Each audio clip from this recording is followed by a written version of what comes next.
donc sisan an b'a ɲini mɔgɔw fɛ an ka labɛn ka an karamɔgɔ Mohamed Ouattara lamɛn a fana bɛna an bilasira ni ala kelenbanciya kuma ye donc miniti 20 bɔɲɔgɔnba fana bolo o kɔfɛ ni ala sɔnna ma ɲininkaliw bɛ tɛngu a fana na donc n'o banna an bɛ fɛɛrɛ kɛ landara seli la ka sɔrɔ ka fɛn minnu bɛ fara olu kan k'o fara olu kan ka sɔrɔ ka dugawu kɛ inshallah ta'ala. الحمد لله الذي لم يخلق العباد عبثا سبحانه وأشهد أن لا إله إلا الله وحده لا شريك له ولا رب سواه وأشهد أن محمدا عبد الله ورسوله خير من دعا إلى توحيد ربه صلى الله عليه وعلى آله وأصحابه والتابعين لهم بإحسان إلى يوم الدين. أما بعد أيها الأفاضل وأيتها الفاضلات وحييكم جميعا بتحية الإسلام تحية أهل الجنة ألا وهي السلام عليكم ورحمة الله وبركاته. أمي ما سبع الله تعالى تنتو كالله تعالى بركاته كالله تعالى ولي مدو alemuni tanuka ka sanga ani wati bela jeli la halaki ngini bela jeli na ami masaba Allah taala tantu ay nema munu ke onye Allah taala kan nema nan ko on ma jati ante siga jati kan se adana wala ala nema munu ke onye ama tantu nema nunu kan akuma ba fara afitini kan akene kata fara adugulin kan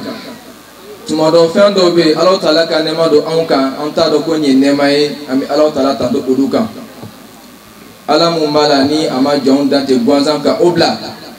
wa Ala ka sanu a ka danni kɛ k'a fɔ kun tɛ Ala an bɛ seereya k'a fɔ batoma fosi tɛ yen nɔ mun ni bato ka kan a bato o de ye hɛrɛ ye danfɛnw ma a batobaliya o de ye kunangoya ye san fara dugu kan fana kɛra Alahu Taala kelen pe ye jenjongote ala wa masafo shite no ale kofe ami shiriya utoya kelen finala ka fo Muhammad Allah Taala ka joni aka chide ne do na minyamu mbala ni ay wolele ke kata Allah Taala keleba ci alima ami ne man kisini masaba Allah Taala fa ko jide ala karaba Muhammad sallallahu alaihi wa alihi wa sallam anaka sumo na ka sahaba ani mamun sonaka tu ala karaba ka anaka jamakulu la dege iga keta ani fota ani duskuna sirla fuka tasi alkiyama jodoma ami Allah Taala deli baranyuma kali ala ko no ya bela deli ko kofe ami bela deli foni alislamiya ka foli kan sanumai foli kan mun damene no ye kisiye a chamanche o ye hinai ala ban o ye barakai ami Allah Taala deli ni fem mun fola ala kan ke on bela deli wala kuma damene la ambe masaba Allah Taala deli aka ambe sawabama anga ketani fotani dusukuna sirila anga sigi ka ke ala kama barai anye déplacement munu ke ala ka shitana ni yorabo ala ambe dugu ma koro bela deli ko adam na dugu tigini almami ani mauma be dugu kono ambe foli la se abela deli ma kadaka ulu de dugu la be onye anga siga do kana ni barai ke Allah Taala ka janko fe ami Allah Taala deli ala kanu sabati dina barakon ko fe mamnu déplacer la kana ami fori la se bela denima angani wuli ka join ala ka saraka jannatul firdausi mawdu mum be ambulu iba fa nya fala onye toya muna ode at tauhid ala kelemantia ni tauhid kuma kan fola o korakiye fanga foya genga boy fɛn mun be no make alai o dan fɛn ka dɛmɛ ɲini o fɛ ka o bato ka o bila dali masa place la tawhidu kumakan b'o bɛɛ de gɛn ka bɔ yen wa ni ye filankafoya kumakan fɛnɛ fɔ o kɔrɔ ye ke ala kelenmanciya i y'o gɛn ka bɔ yen ni ni fila dɔ la kelen sɔrɔla a bɛ kelen gɛn a fila tɛ se ka marcher ɲɔgɔn fɛ ni tawhidu bɛ yen o kɔrɔ ye ko ala ye kelen ye fɛn wɛrɛ man ka tɛ ka bato ka fara a kan n'i y'o to yen nɔ i bɛ fɛn wɛrɛ mun kɛ nafa tɛ a la wala mi Allah Taala deli ala ka kɛ maaw ye maa minnu bɛ Allah Taala kelemantiya an ka dɔn k'a fɔ Allah Taala a ye dali kɛ kun dɔ de bɛ a la a ye dali kɛ laɲini dɔ de bɛ a la o kama ko anw ma alikuranɛ kɔnɔ afa hasibtum annama khalaqnakum abatha wa annakum ilayna la turja'un ay kanto ayan warala suran wara kono ako wama khalaqtul jinna wal insa illa liya'budun ni Allah ta'ala kuma kai alqur'ana kono ni ya farako ala ko ta alqur'ana kono alislamé nyuma mamu be ala kelemati ala iti dawara lame o lamelen ko fe iti kulu da dawara koro kadaka kuma kan wala nyuma o de masaba Allah ta'ala kuma kan ala ko tugodi afa hasibitum annama khalaqnakum abasa kunya la be an kono an ma miri ka bisigiya ka fo ale an dante gwanza kabla je kono kunte ala nafante ala la yin foite ala wa annakum ilayna la turja'un wa kakla ka blanga miri ala ka fo ante ko sigata ale Allah ta'ala ma no ye saya ko felay no kana mamu ga miri yai o miri ya koloni ala ka sanu ala ka bara doke ko na fante bara muna hala muni ala ka danfonye on te son amlo bla fena ko la yinite ala ko kunte ala on te son o maka nga wati chente mamum be yero don wala ala mu yedani ke ala te dani ke ayre mate gwanza ala ya on dan la yin do de ko son o de aka kelemantia ti don ti la o de fana no fe wa saya ko fe ala ta besara iga ketala na kala nyumai abe sara ni nyumai ni tarani fen fana mu make nyumai oni sara mun kaka ala taala de bodo abe sara ola wala mi ala taala de ala ka yafa awma anga ke wali jugu bela jelena ako awma tuguni wama khalaqtul jinna wal insa illa liya'budun ko nyina ni hada made kama odan foshi ko son fuka ali ala taala de bato ni de anda kunye ka ala ke kele ka ala ke masai ka do fen bebe ban funa karali ala taala kelimpe o kama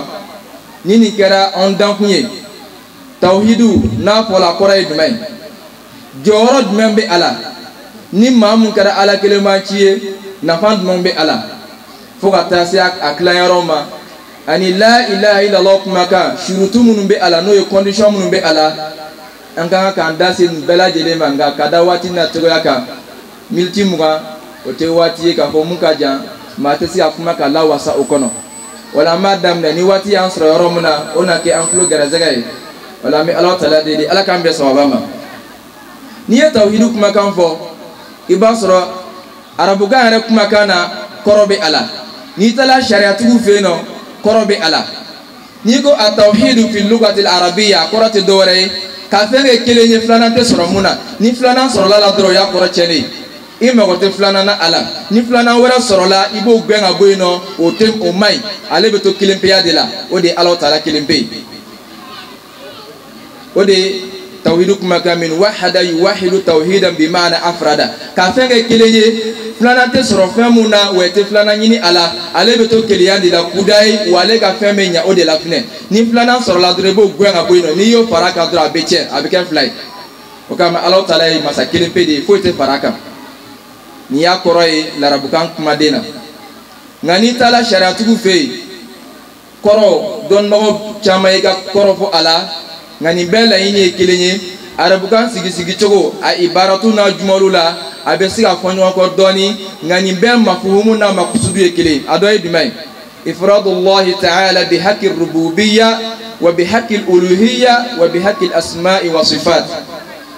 ka Allah ta'ala ke kilenye akadali anaka sebaya kono ka Allah taala ke keleye abatola ka Allah taala ke keleye atawana mangutula Allah taala ni fote jenununa ni akoro do shariatu fe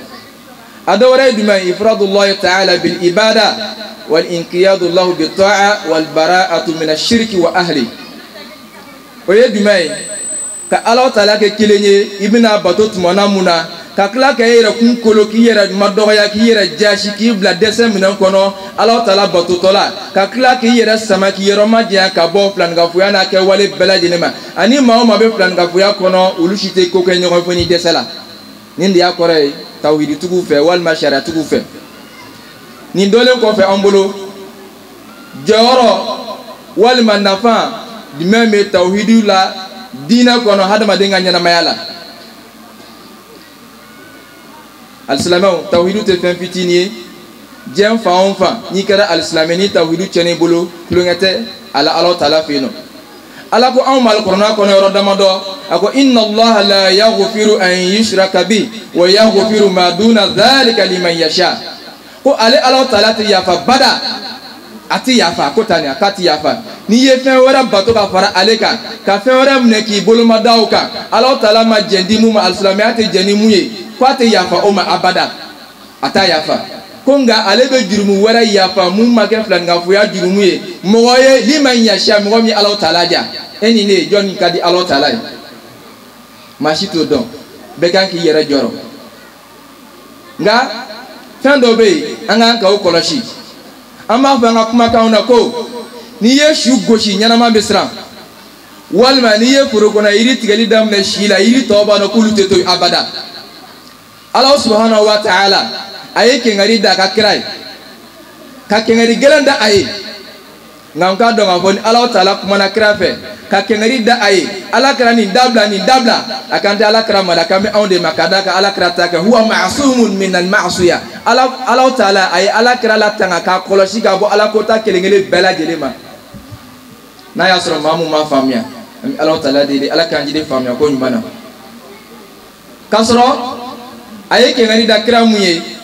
o de ye danfɛn ye ala ye mun kanu ka tɛmɛ bɛɛ kan a ɲɔgɔn ma dan wa a ɲɔgɔn tɛna dan wa a tɛ danfɛn kanu i b'a fɔ a ye ala kira kanu cogoya mun na i b'o dɔn yɔrɔ jumɛn na n'i ye alikuranɛ ta k'a f'u ye ka diinɛ kɛwalew lajɛ ala b'a fɔ an ye de sɔlu a ye seli a ye jaga bɔ a ye heji kɛ a ye tiɲɛ fɔ a ye nkalontigiya dabila a ye namara dabila a ye maakɔrɔfɔ dabila a ye hinɛ ɲɔgɔn na a ye nin kɛ a ye nin kɛ a ye sinji tugu nka a taara se ala kira ka hakɛ ma k'a dɔn ko ala kira tɛ danfɛn fitinin ye a ko cogo di inna allaha wa malaikatahu yusalluna ala nabi ya ayyuhal ladhina amanu sallu alayhi wa sallimu taslima allahu akbar an karamɔgɔ bɛ o b'a dɔn mun fɔ la a seli ala kira ka hakɛ ma a ye seli fɔ ka sun fɔ ka jaga fɔ korona yɔrɔ wɛrɛw la a ma yɛrɛ don a la a ko ka kɛ ale nka a seli kira nin yɔrɔ hakɛ ma ko ale ala taala a n'a ka mɛlɛkɛ sanuman olu mun tɛ jurumu dɔn dumuni t'u ka ɲɛnamaya la sunɔgɔ t'a la cɛ t'u la muso t'u la ala ye olu dan k'o bila i b'a fɔ ko worobo olu commandelen k'a bila ala taala sago de kɛli ma k'olu b'a la ka sɔli kɛ ala kira kan ka sɔrɔ ka limaniya jɔn wele ni ala taala bɛ weleli kɛ a b'a fɔ yɔrɔ dɔ ya ayyuhan nas hadamadenw kan bɛ aw de ma ya bani adam adamadenw kan bɛ aw de ma nka nin yɔrɔ la ko cogo di ya ayyuhal ladhina amanu wa anw minnu bɛ kɛnɛ kan bɛɛ ye limaniya jɔn ye ala k'an jidi limaniya la ka da kan an bɛ ka diinɛ kuma de fɔ yan a ko ya ayyuhal ladhina amanu aw minnu limaniya la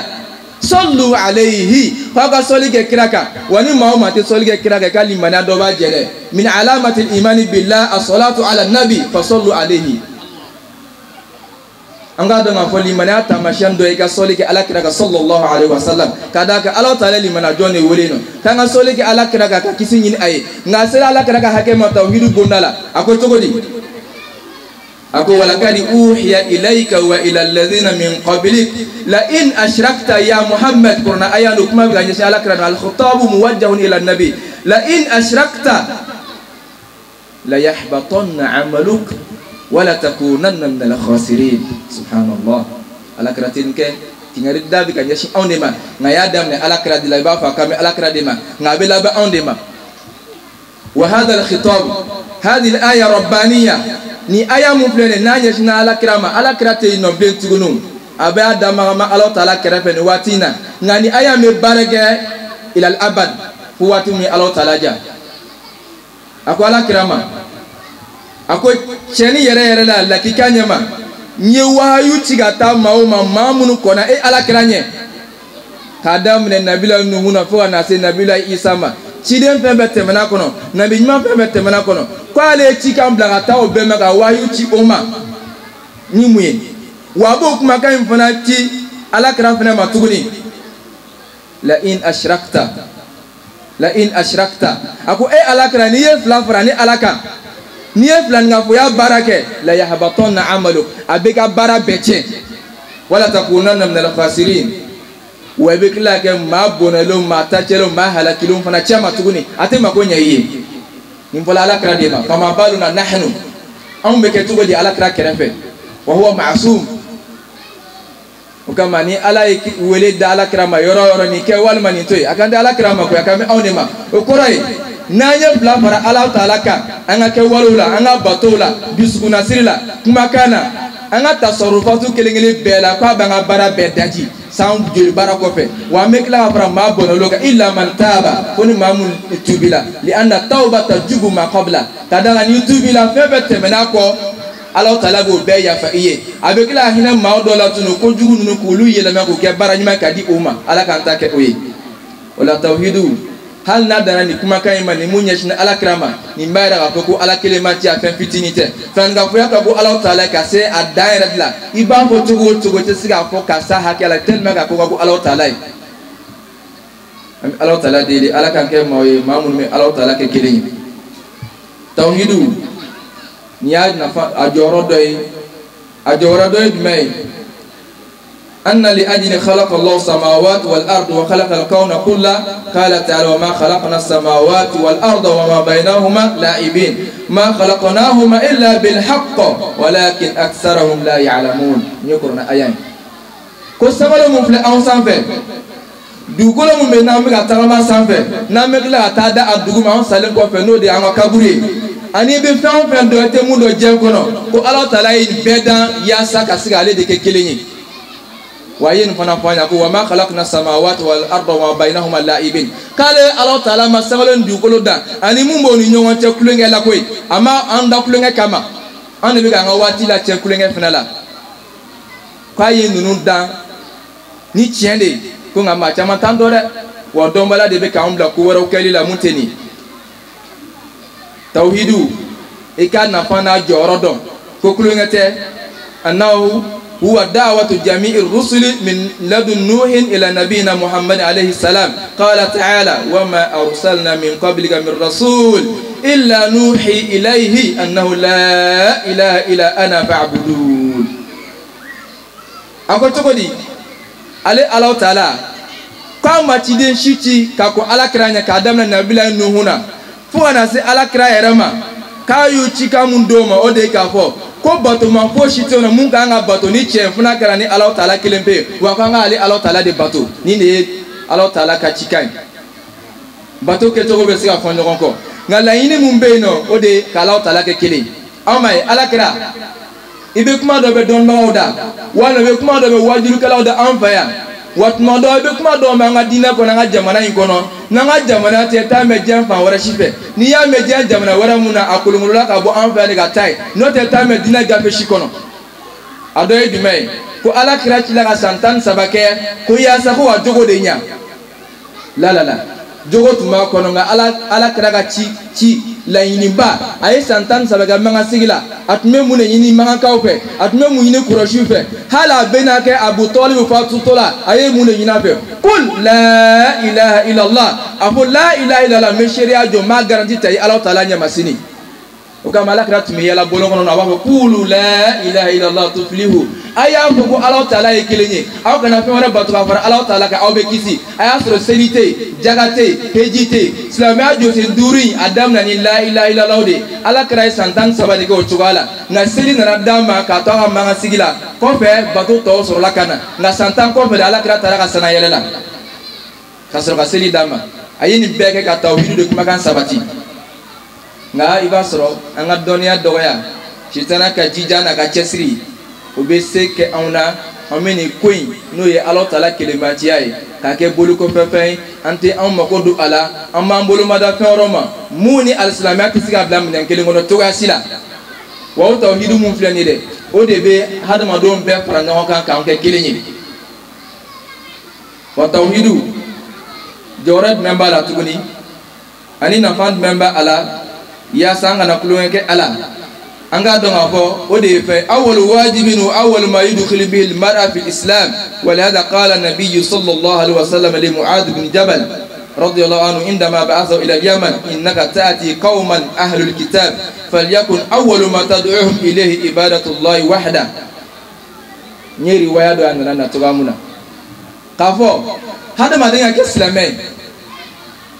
ka kɛ silamɛ Ala Taala k'i rekoni ka sara ɲuman bila ɲɛ alikiyama jɔ don ko fɛn min b'o kɛ o de ye Ala kelenmantiya kumakan ye i ka sɔn ka Ala kɛ kelen ka kumakan in ka boli nɛ sanfɛ n'o ye la ilaha illallah kumakan ye o de bɛ don alisilamɛya la o de bɛ fɔlɔ ka mɔgɔ kɛ silamɛ fɛn wɛrɛ n'an bɛ k'a mɛn mun ma kɛ nin ye nin bɛɛ k'anw lamara sa sitana de y'a don an ka diinɛ kɔnɔ n'o tɛ a bɛɛ ye manamanakan de o de b'an kɛ silamɛ o de kama alakira bɛ Muaz bin Jabal ci don min na awalu safirin fil islam alakira ye maa fɔlɔ mun ci ni diinɛ kumakan ka taa yɔrɔ wɛrɛ k'a kɛ diinɛ ambassadeur ye dugu wɛrɛ la alakira yɛrɛ tɛ yɔrɔ min na o kɛra Muaz bin Jabal ye a ye mun de fɔ a ye a ko e bɛ ka taa jamakuluw ma kitabu dungun de don yahudiyaw b'o la nasaraw b'o la ni sera i ka fɛn fɔlɔ bɛ kɛ jumɛn ye o wele ka na ala kelen banciya ma fɔlɔ k'a dɔn k'a fɔ ko ala kelen pe de kan ka bato ala kelen pe de kan ka bato o kama mankankaw caman kuma nin faamuya ala kɛra na waati o kuma ajala alihata ilahan wahida o kuma a ye ala kɛ kelen de wa ala kelen bɛ se ka bato cogo di ka da olu y'a kɔrɔ faamuya o siranna ɲɛ n'u donna o kana na fiɲɛ don a la nka ni mun y'a minɛ o bɛ baara kɛ ni a ye ayiwa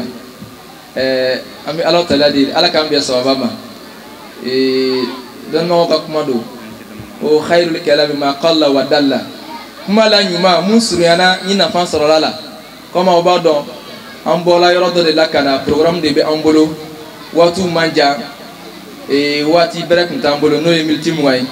an bɛ fɛn mun fara kan o de ye tawhidi mun n'an b'a la k'a fɔ diɲɛ fan o fan ala tala tɛ kulonkɛ tawhidi kumakan na i mana kɛ yɔrɔ o yɔrɔ tawhidi kumakan k'a lawaleya ala tala tɛ kulonkɛ a la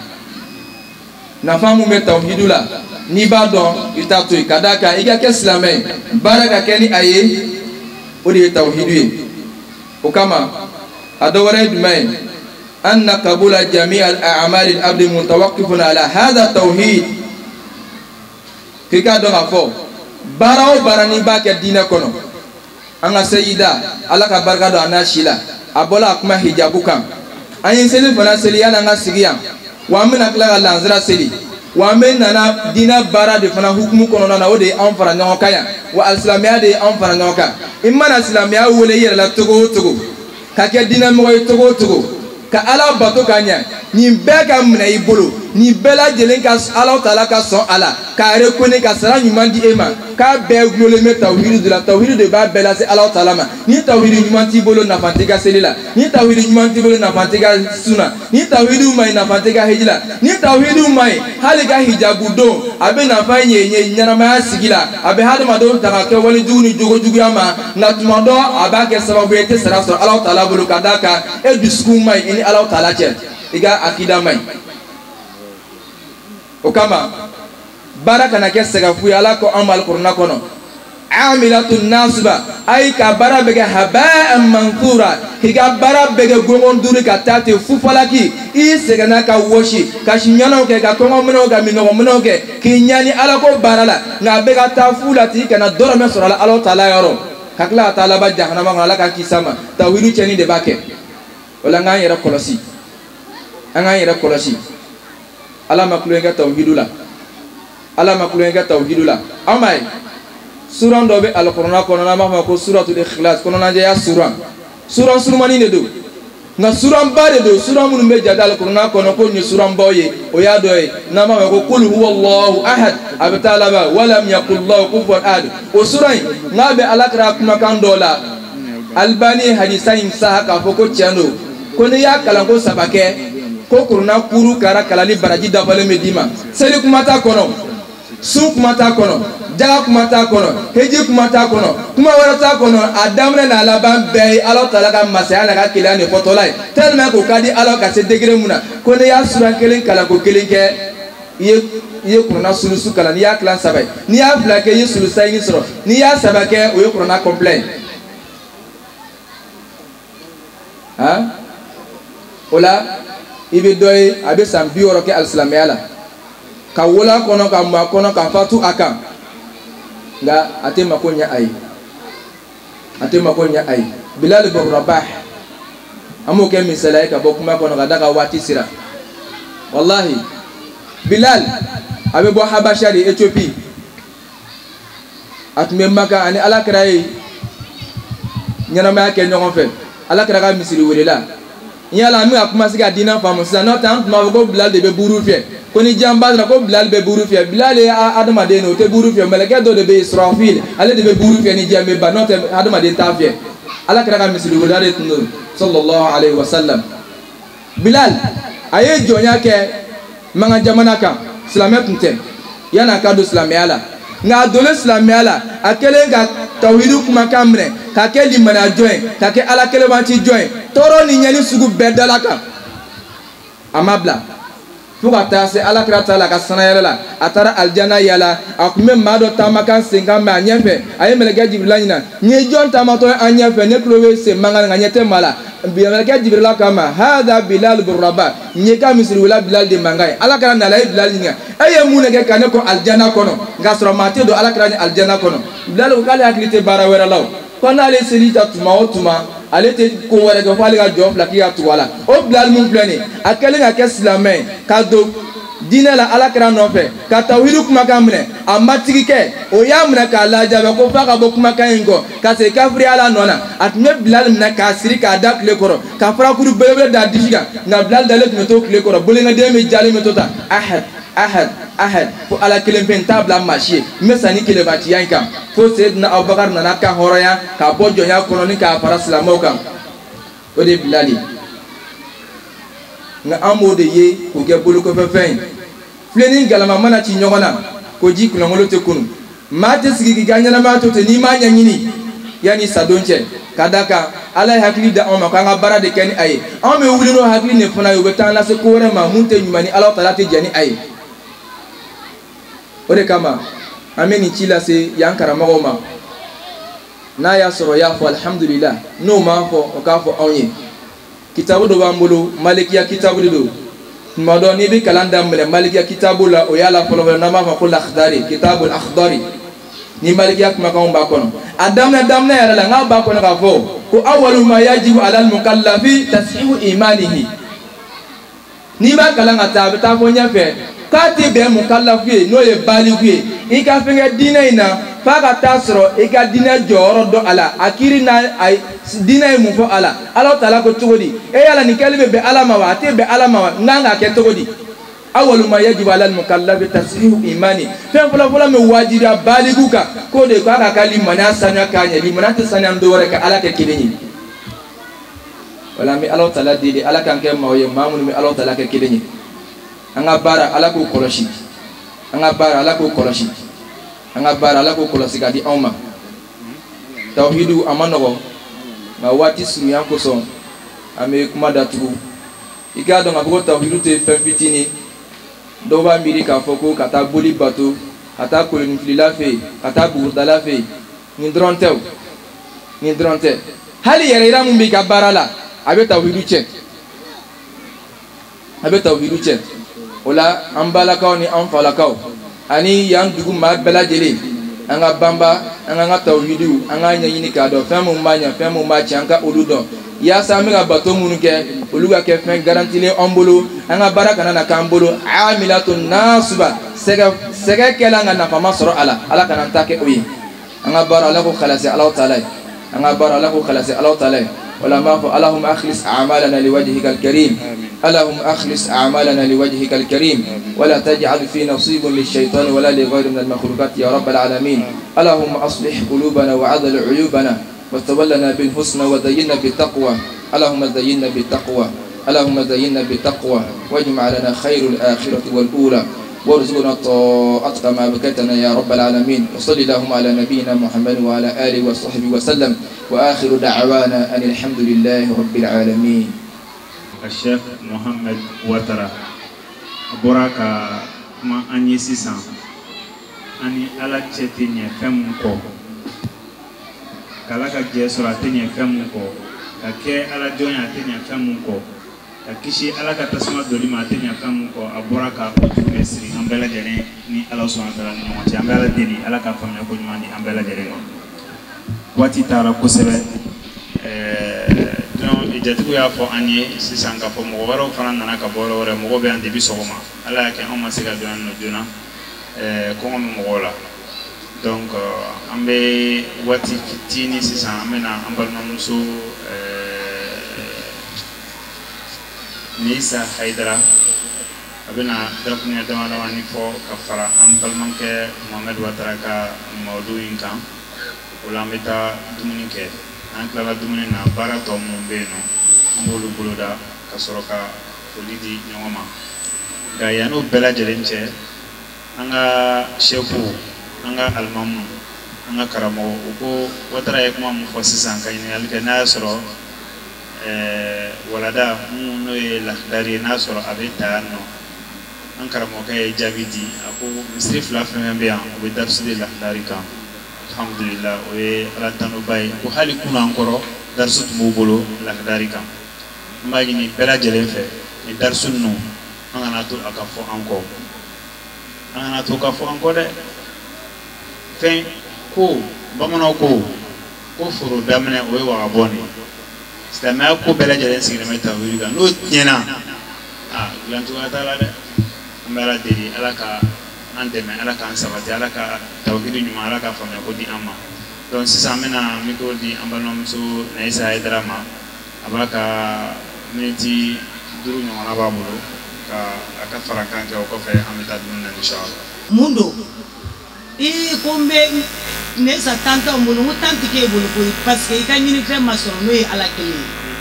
ni ala kele so bi akisi wa nyini fe so la ambe giri ni fe mina wallahi ni ala kele so ba ti poser le ka akisi fe mana soro ko fe oye faranga inote ni ala kele so ya be so ni ya le dunje be kle ka yala ka giri ka tembeke yakli tisli ala ka ngina na ko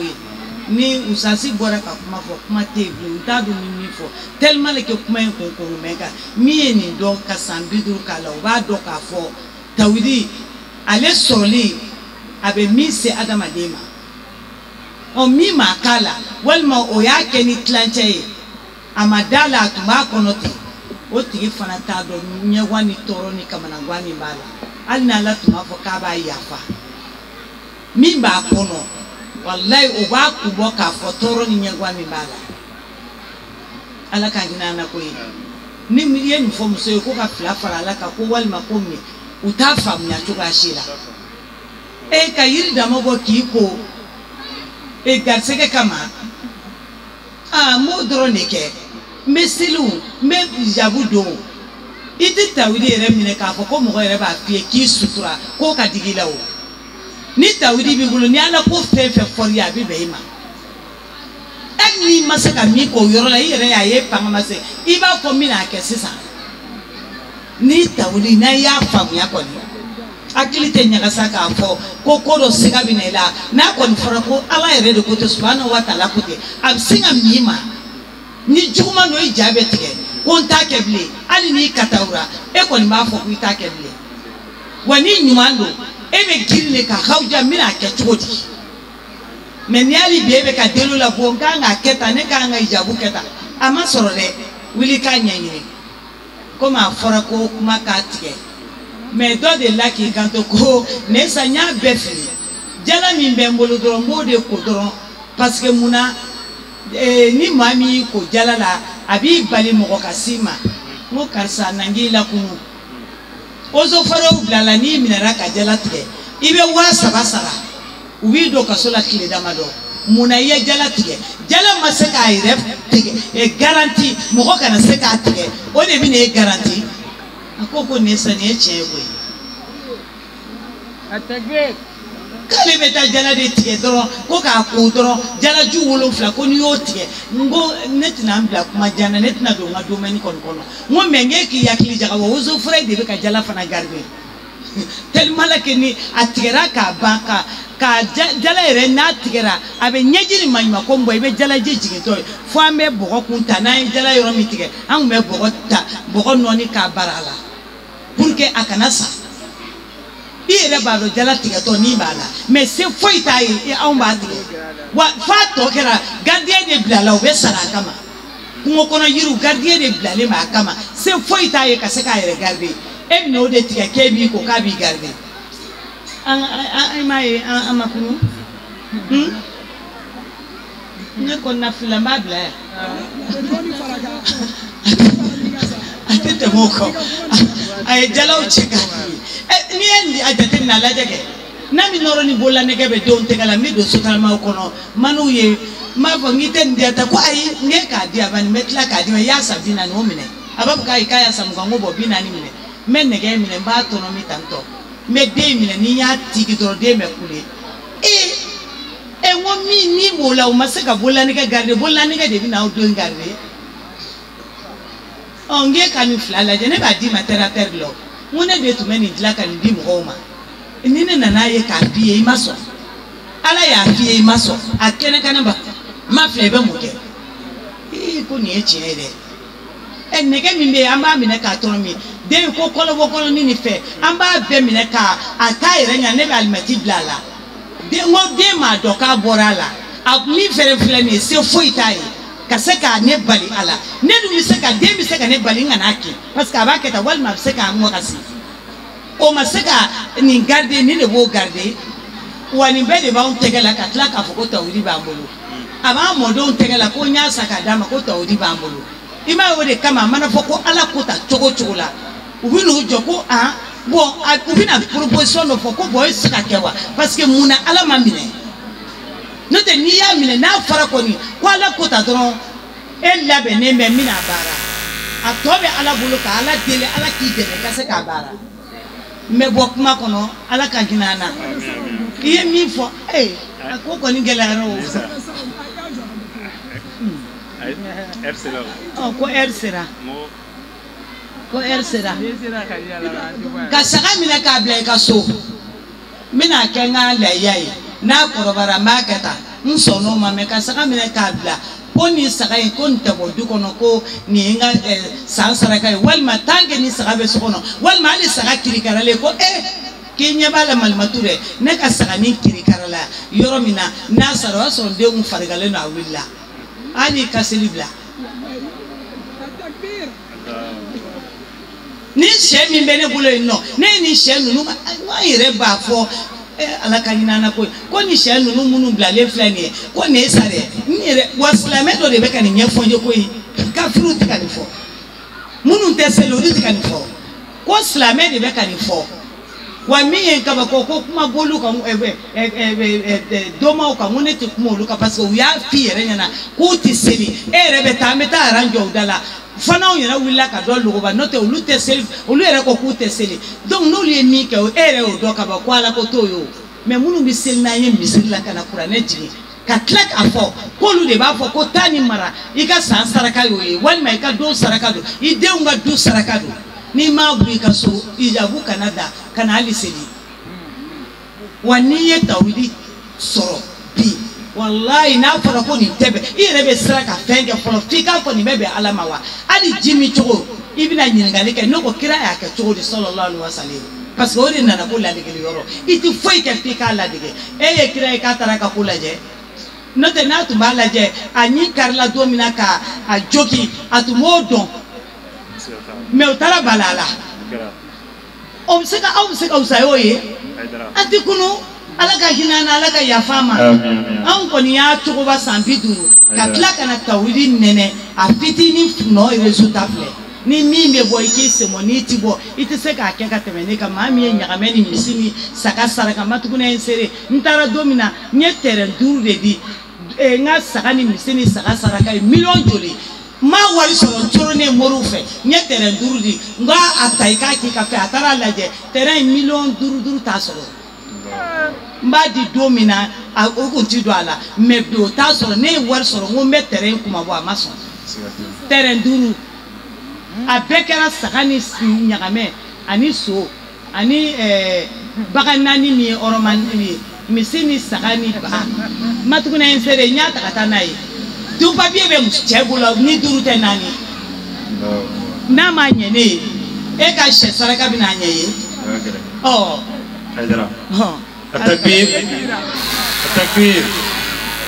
ambe Allah subhanahu wa ta'ala tambo alamu ye ambo ni kene siri kambo yani karamo bawye achema ana musuma amboraka wala damu la mesisa angana ke lamel drone anga hakli to kuma nuna akara dalu ya ko ni sigi manu fe mamu fora témoignage munu kera témoignage barka mawne do ni islam ya ko nan dia arrêté mo koy dona ko muna ka bo kana sigi ka afo anye bamana koti ko mushidete wara don na bakoro ba don la akbaru amunu madu akono anti foi do ala munu dona kono ka bo no e mu fanyi anga mele de sabu ko be labala ta la siga fosta la mbala deli yani saya wati ce ala ka hakili mandi amma ala ka fara jonk na duka ala ka sigi to nyuma ala ko no bibe ala ka hakili mandi amma yani saya wati do ma do yani sini bibe fe munu be ayi tuta kolobo kolo na ayi tige aka fe bebla wallahi aka usiga aka laje danzin semaine abina jabi de solo inshallah tawuli de kolo kolo dusi ko nani quartier sila fo era ka doyi siyasala d'accord donc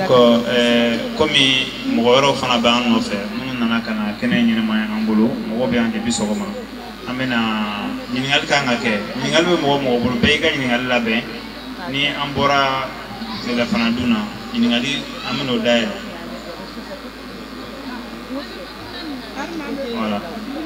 voilà donc ambe tumuni ga ni tumuni ga bana dron ambe se kana no jona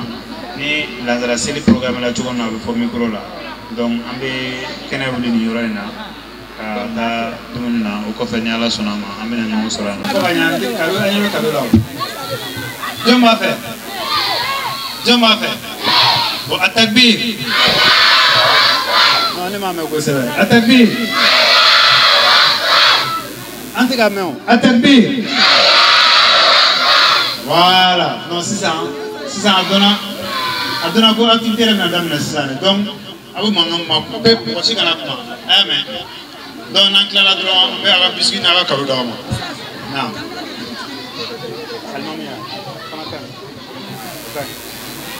donc c'est ça aga ma ko aga sigi voilà notre cas qui va créer voilà begi sigi donc alhamdulillah rabbil alamin ambe Allah subhanahu wa ta'ala tanu amboraka bato muke alaka mane anye alaka ke aljine so sawu anye kuma joro muna ngamita kana ala sona ngase ngana tuguni ambala tanu la ko sebe amina bara mbolo da sisan oye amboraka anga karamo boraka blasal kan flale di ama o blasal kan flying ambalom so mama ngane kuma na fendo kan ambalmake Mohamed Ouattara ani ambalmamsu Neissa Haidara lu fana kuma na fendo kan ni ta to do ali mbado abse ga menyina ko sisan anyebe kado de la hein donc ni ngal de benake na soro era fara go bega ni ngal ga pe o ga ya famia donc ni ngal de benake ni ngal jabi soro dron aywa makoron beya ikile ndare do makoron dronte society farale no aka iga ijabu do drobe society se senda tukula ijabu da fara kafara ibe senai kafara spaghetti ka ikile ma du ini mo jende ni mo ma se ga jabi ne na lota so na ma jabi so do ne betan spaghetti ay wa metan society fanai afamiara donc aga jija society kana segi makoron ese atobe segi donc gore ko nyingalu jabi na sura ala kam nyingal dum de ta kuma kono ka don na sura kuma mun fora ko yere la famila ko sebe mama ngane mana mun ga aywa donc ni nyingal kera dron amina mo haka do tomo aba fo jomina question jabi wolu mo haka be tomo nyingal be ke iba jabi ni ya jabi soro ka kado dima no bana nyingal be se ga do nyongono durube taya Mohamed Ouattara yi fana ko qu'est-ce ningal durube to mola a duru to man ningal tan ka do tan mun ya jabi soro don ga ka do taye ala kambe sawaba do yani baro ga damne yani ke ningalu ka bo amna micro di Cherifuma da kunne da mana wa bolo ka fara nga fole nu oh les vivants oh substance à toi nous demandons secours Allah ton pardon vis-à-vis de nos péchés et ton excuse par rapport à nos fautes nous a poussé à te demander ce qu'on ne mérite pas. Compte tenu de nos manquements, on t'invoque en toute sécurité et on te demande du réconfort.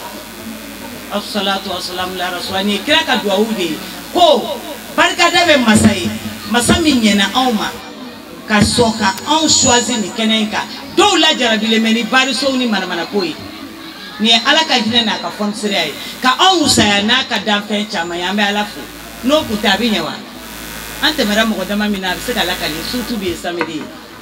katla ka fo ala ka yafa anka odi awni usasu si ka se kanike na ala ka yafa te ka tuna mina nanga dumi atumba giri anti se kani do ka ke surtout nere mun bɛ da o kan mɔgɔ si tɛ nin kɛnɛ in kan yan a k'o dɔn k'o faamu dɛ min ye nin musukuya in baara a y'a mɛn de a y'a ye o de kama hinɛ min bɛ ka na ne la mɔgɔw la o tɛ se ka kɛ olu la parce que bamananw bɛ zana kelen fɔ ko minɛn ta ma i bɛ kɔnɔdimi i b'a tin i b'a dɔn tiɲɛ ye mun na n'i yɛrɛ y'a gosi tiɲɛ tɛ maa min ye kɔnɔdimi kɛ n'i ye kɔnɔdimitɔ ye i b'a dɔn k'a m'a tugu mais min ma kɔnɔdimi kɛ dun a b'a lajɛ théâtre ye walima a b'i ɲinɛ minɛ mais a t'o cogo la bon bana in ne y'a vécu san 50 ka wolo la ka mɔ a la donc n y'a vécu tɔɔrɔ ni kamanagan b'a la diɲɛ kɔnɔ ni n ye ala siga ye mɔgɔ min na walayi n bɛ tugu i fɛ de n bɛ taa i nɔfɛ f'i ka so o de kama n bɛ k'o fɔ k'a gɛlɛya aw ma aw min ni mɔgɔ min n'a siga b'i la ko ko dɔ bɛ se ka ko dɔ kɛ n'i ma wuli k'a jɔ walima dɔ bɛ n kɔ n'i ma n den garder kabiri a diɲɛna ma a y'aw kɔlɔsi ni ne ye kunsigi bɔ ka yira aw la saja fa bi dɔw la ka da mun kama yiri dɔw bɛ yen i b'a kɛ ka den ko a bɛ kungo s'a ma a bɛ kungo jumɛn s'a ma a bɛ problème s'a kun ma a b'a kunsigi tiɲɛ a bɛ kungo s'a ma yiri dɔw bɛ yen a yɛrɛ tɛ kɛ o ye naturel de ye ko wɛrɛ t'o la dɛ ale yiri yɛrɛ de tɛ kɛ ka fɛn kɛ i m'a ye anw ka génération caman ɲɛ tiɲɛna foyi m'a kɛ fura min tun bɛ kɛ k'an ko don o don fura daga sigilen bɛ a ko a mun ala a fura dɔw n'i y'a kɛ i ɲɛ bɛ komi a ka ci i bɛ tila la dɔrɔn i bɛ ji de k'i ɲɛ la nin bɛɛ ye musurukuya kɔlɔlɔ ye n'a ma sabali kɔni a bɛ denw fana sɛgɛn ni minnu t'a la alhamdulilayi ni min b'a la dogo la parce que n'i ye kuma in tigɛ m'a bila diɲɛnama yɛrɛ jahanama kɔnɔ dɔw o ye ne a t'a la an bɛ ala deli ala ka tubi nɔgɔya an ye an kana don ye mais a diɲɛnama yɛrɛ tɔɔrɔ min b'a la fɔlɔ o wasara parce que den bɛ n'i lajɛ ko ko dɔ de b'a kɔnɔ i b'i débarrasser ka tila ka denw sigi k'a fɔ a ye ne tun m'a dɔn dɛ n ye min di m'a bila yiri furadaga kɔnɔ o bɔ yen an t'o o tilela yɛrɛ o tɛmɛra wa n'a bɛ min bolo a bila n'o tɛ a bɛ jouer kunkolo de kan